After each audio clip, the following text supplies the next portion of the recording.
Everyone, आप लोगों का स्वागत है मेरे एक और वीडियो में। आज का जो टॉपिक होने वाला है वो होने वाला है 70 बीपीएससी पीटी के लिए करंट अफेयर्स का सेट नंबर 2। चलिए वीडियो की शुरुआत करते हैं। चैनल पे नए हैं तो चैनल को सब्सक्राइब कर लेंगे।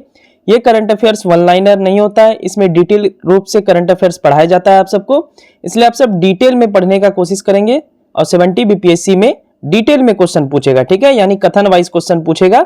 इसलिए आपको विचार प्रकट करना है, ये नहीं कि सिर्फ फैक्ट्स याद करके निकल जाना है। फैक्ट्स का जमाना जा चुका है बीपीएससी में। चलिए करंट अफेयर्स का सेशन शुरू करते हैं और ये मंडे से लेकर के सैटरडे तक आपका करंट अफेयर्स आता है। 6 दिन आता है वीक में और संडे को छुट्टी रहता है इस करंट अफेयर्स के वीडियो का। पहले क्वेश्चन से शुरुआत करते हैं।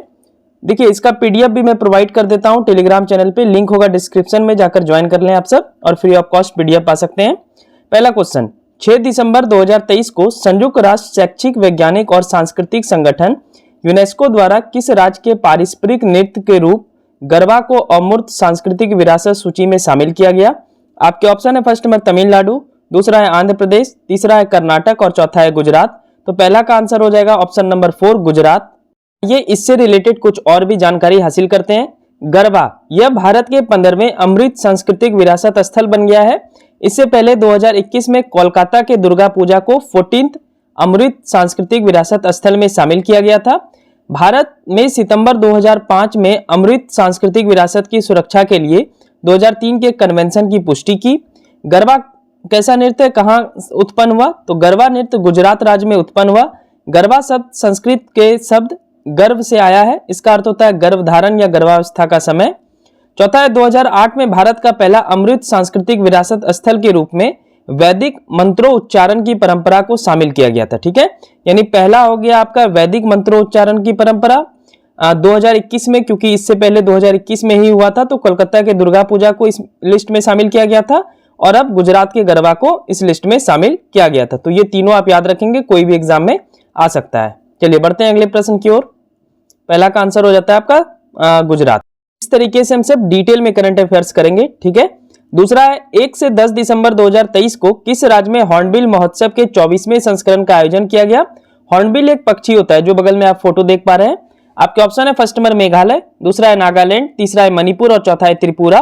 तो दूसरा का सही आंसर हो जाएगा आपका दूसरा नंबर नागालैंड।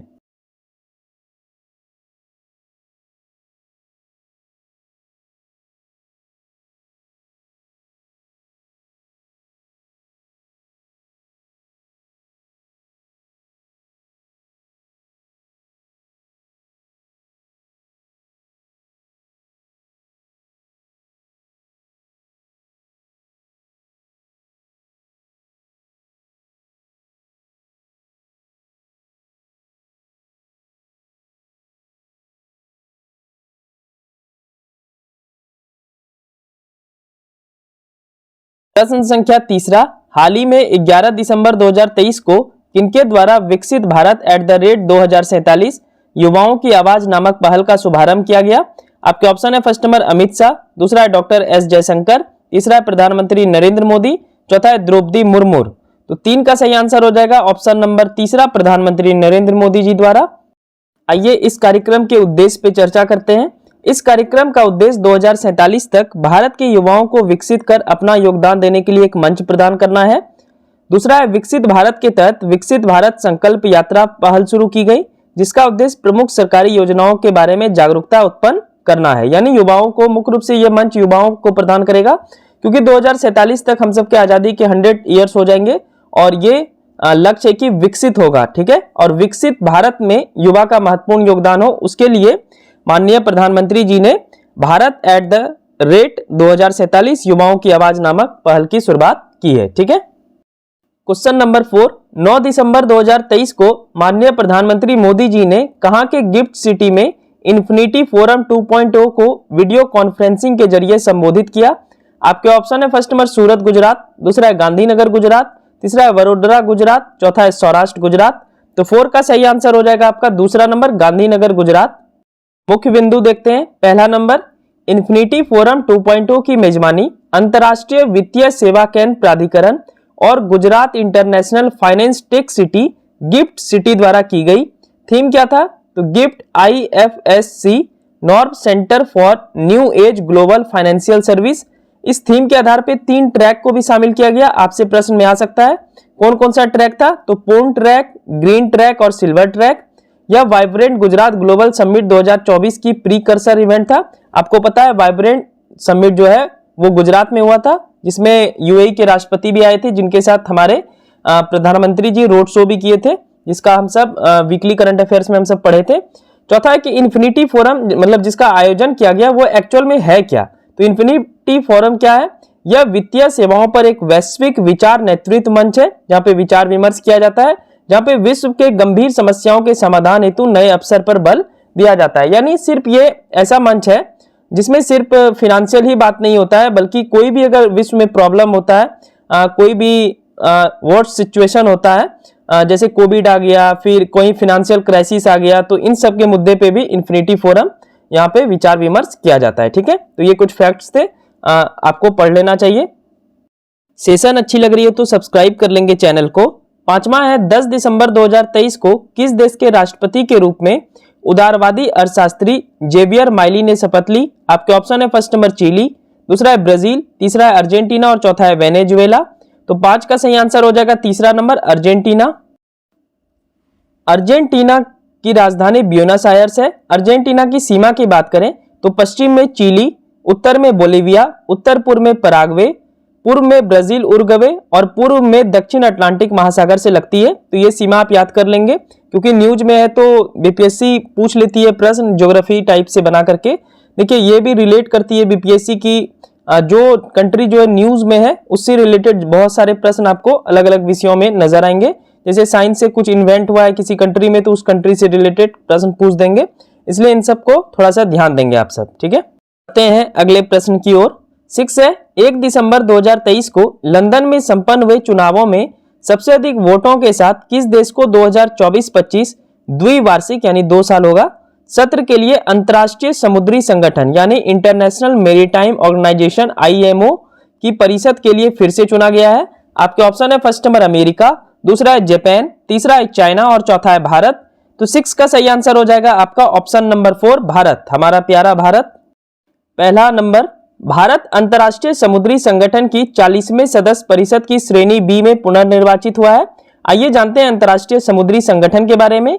संयुक्त राष्ट्र संघ की एक विशेष एजेंसी है ये, इसकी स्थापना 1948 में हुई, इसका मुख्यालय लंदन में है।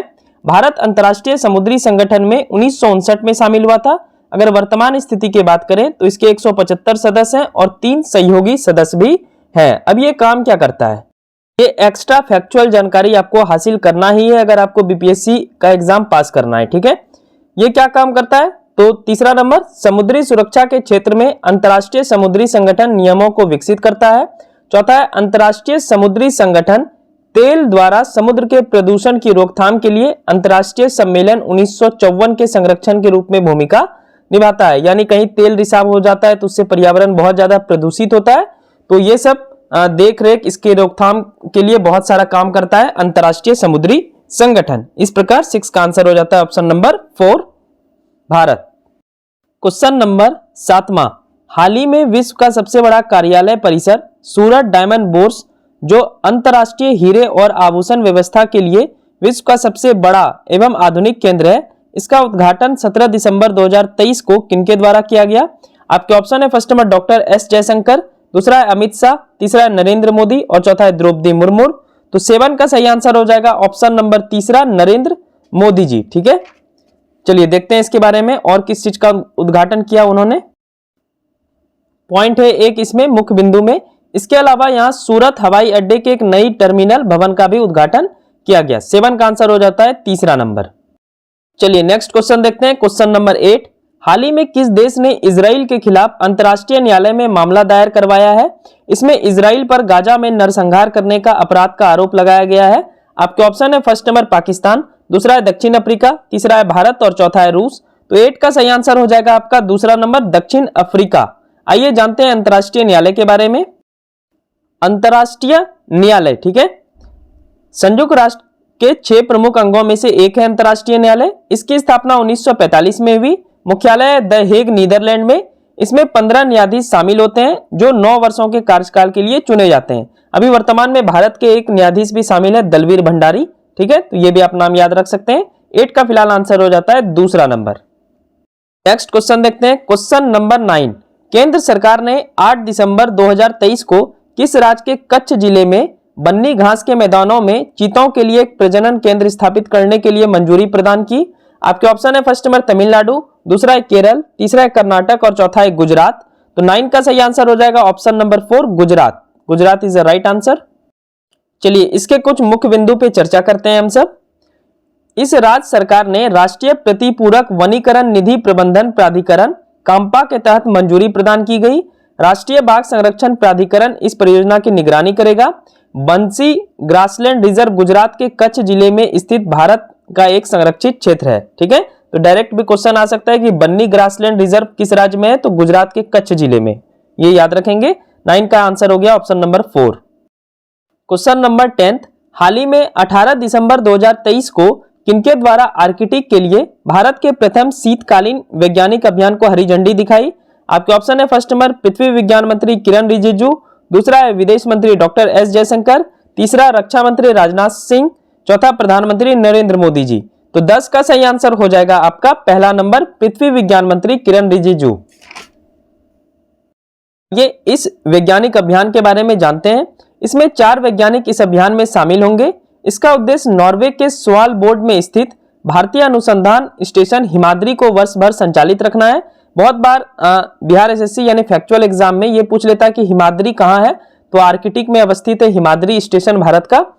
चलिए इसका तीसरा पॉइंट है रमन रिसर्च इंस्टीट्यूट द्वारा, जो कि बेंगलोर में स्थित है, इस अभियान का प्रतिनिधित्व किया जा रहा है। 30 से 45 दिनों तक वैज्ञानिक नायल एल्यूसुंड रिसर्च स्टेशन पर रहकर रिसर्च करेंगे। और इस प्रकार 10 का आंसर हो जाता है पहला नंबर पृथ्वी विज्ञान मंत्री किरण रिजिजू। Question number 11। हाल ही में खबरों में रहा स्वर्णवर्धे महामंदिर किस राज्य में स्थित है? आपके ऑप्शन है फर्स्ट नंबर उत्तर प्रदेश, दूसरा है राजस्थान, तीसरा है हिमाचल प्रदेश और चौथा है गुजरात। तो 11 का सही आंसर हो जाएगा आपका पहला नंबर उत्तर प्रदेश। इसमें कुछ डिटेल नहीं था। आज के वीडियो का आखिरी क्वेश्चन, क्वेश्चन नंबर 12। 30 नवंबर से 13 दिसंबर 2023 तक संयुक्त राष्ट्र जलवायु परिवर्तन सम्मेलन के 28वें सत्र, जिसको बोलते हैं COP28, का आयोजन किस शहर में किया गया? यहाँ पे संडे लिखा गया, इसको काट के संयुक्त राष्ट्र कर लेंगे। ठीक है, संयुक्त लिख दें यहाँ पे। आपके ऑप्शन है फर्स्ट नंबर वॉशिंगटन अमेरिका, दूसरा है दुबई यूएई, तीसरा है नई दिल्ली भारत और चौथा है पेरिस फ्रांस। तो 12 का सही आंसर हो जाएगा दूसरा नंबर दुबई यूएई यानी संयुक्त अरब अमीरात। आइए एक दो इंपॉर्टेंट पॉइंट जानते हैं। COP28 के अध्यक्ष डॉक्टर सुल्तान अल जबेर हैं। दूसरा, COP28 में संयुक्त अरब अमीरात ने जलवायु संबंधी निवेश संस्था के लिए $30 अरब के निवेश की घोषणा की है, यानी आंसर हो गया 12 का दूसरा नंबर। तो ये था 70 BPSC PT current affairs set number 2। आपको वीडियो पसंद है तो हमारे चैनल को सब्सक्राइब कर लेंगे और मैं ऐसे ही बीपीएससी के लिए आपको करंट अफेयर्स करवाऊंगा डिटेल में। आप सब वोट किए थे कि 12 क्वेश्चन डेली आना चाहिए, इसलिए 12 क्वेश्चन आप सबके वीडियो में डेली आ रहा है। तो प्लीज अच्छे ढंग से इसको देखें और सब्सक्राइब करें। इसका पीडीएफ अगर चाहिए तो टेलीग्राम चैनल का लिंक जो है वो डिस्क्रिप्शन में मिल जाएगा, जाकर ज्वाइन कर सकते हैं और फ्री ऑफ कॉस्ट पीडीएफ पा सकते हैं। ये सप्ताह में 6 दिन वीडियो आएगा और 7वां दिन आप 6 दिन का रिवीजन करेंगे तो आपको बेहतर ढंग से याद होगा। और अभी से बीपीएससी के लिए लग जाइए क्योंकि समय ज्यादा है नहीं। चलिए मिलते हैं नेक्स्ट वीडियो में, तब तक के लिए thank you so much, bye bye and take care.